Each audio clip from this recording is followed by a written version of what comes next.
결혼은 꼭 해야 될까요? 결혼 안 하면 하나님께 죄를 짓는 것일까요? 이 똑같은 질문이 고린도 교회에 있었거든요. 첫 번째, 결혼하는 것도 하나님의 뜻이고 독신으로 사는 것도 하나님의 뜻이다. 물론 부모의 입장에서는 내 자녀가 결혼을 해서 가정을 꾸리고 자녀를 낳고 내 품에다가 손자 손녀를 안겨주는 것을 바랄 겁니다. 그건 자연스러운 것이고 좋은 것입니다. 그러나 그렇다고 해서 내 자녀가 그냥 독신으로 살고 싶다 그렇게 했을 때, 너 그렇게 살면 너 하나님께 죄지어, 그렇게 말해서 이 자녀들의 마음 가운데 상처를 줘서는 안 된다라고 하는 것입니다. 성경은 우리들에게 모든 사람이 꼭 결혼해야 된다 이렇게 말하지 않아요. 독신도 하나님의 선물이고 좋은 것이라고 우리에게 말씀하고 있습니다. 자기가 해야 될 일들을 잘 감당하면서 하나님 나라 일을 위해서도 열심히 하고 주님을 위한 헌신의 삶을 그분이 살고 있다고 한다면 편견을 가질 것이 아니라 그 사람을 축복해주고 배려하는 것이 분명히 필요하다. 이것이 우리들이 가져야 될 마음입니다. 두 번째, 독신으로 살아갈 때도 분명한 사명이 있어야 한다. 독신의 삶을 내 삶을 도피하는 도피처로 삼아서는 안 된다는 거예요.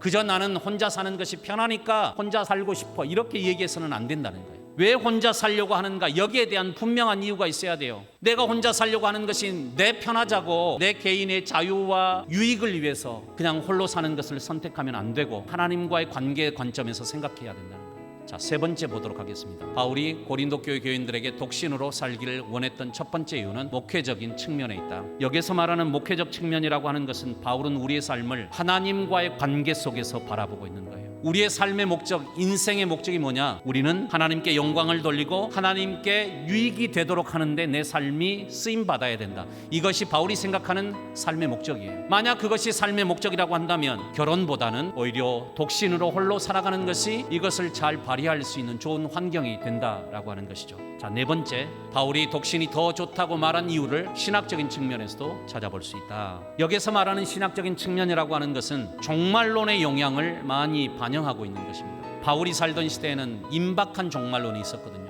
그래서 바울은 자기가 살고 있는 그 시대 가운데 주님이 어쩌면 오실지도 모르겠다 이런 생각을 가지고 있었던 거예요. 주님이 곧 오신다고 한다면 주님을 위해서 헌신하고 살다가 주님을 맞이하면 좋겠다, 이런 바울의 마음이 반영되어 있는 것이죠. 여러분, 정말 중요한 것은 뭔가 하면 내가 결혼하고 사느냐 독신으로 사느냐 그것이 아니에요. 우리에게는 또 다른 기준이 하나 있어야 돼요. 하나님의 영광이라고 하는 기준입니다. 나는 그것을 위해서 결혼도 하고 나는 그것을 위해서 심지어는 독신까지도 선택할 수 있는 것이 우리들이 돼야 된다라고 하는 것입니다.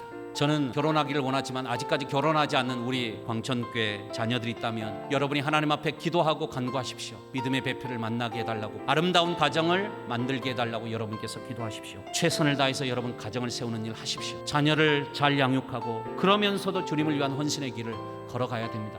그것이 주님이 우리에게 원하시는 길이에요. 반면에 혼자 살기를 원하는 분들이 계신다고 한다면 나는 독신이니까 외로워, 이것이 아니라 나는 결혼한 사람보다 더 잘할 수 있는 환경 속에 있다, 그렇게 생각하고 그것을 잘 해내는 믿음의 사람들이 되어야 하겠습니다. 그런즉 너희가 먹든지 마시든지 무엇을 하든지 다 하나님의 영광을 위하여 하라. 이렇게 살기를 축복합니다.